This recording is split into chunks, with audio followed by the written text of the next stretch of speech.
Understanding people first language. Let's start by what is a disability. A disability is not a universal term, but it is simply a medical diagnosis. People with a disability make up our nation's largest minority group, including all sexes, races, genders.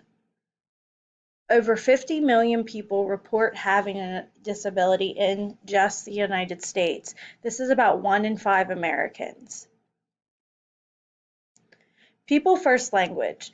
This is defined as putting the person before the disability.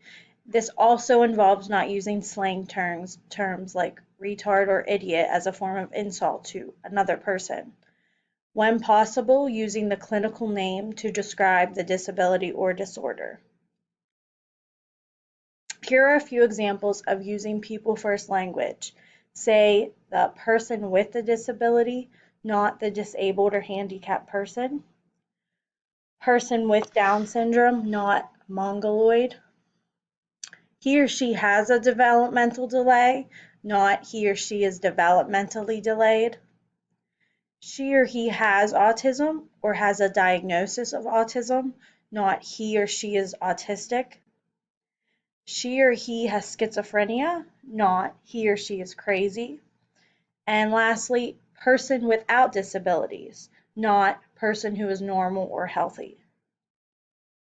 Here's a student scenario. Let's meet Wyatt. Wyatt is an 8-year-old boy. He has an older sister. Some things he enjoys include reading and learning about the Titanic and dinosaurs. His family describes him as the storyteller of the family. When he grows up, Wyatt wants to be an archaeologist.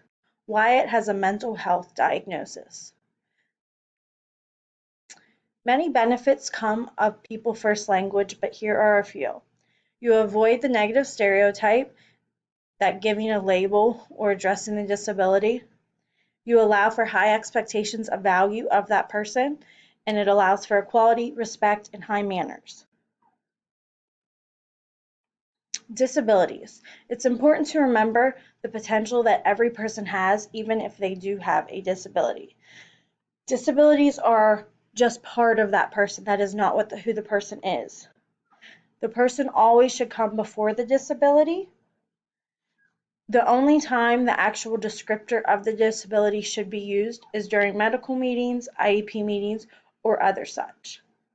And lastly, be aware that some disabilities are not visible. It is important to remember when using people first language to embrace our differences. Every person is unique and we are all different.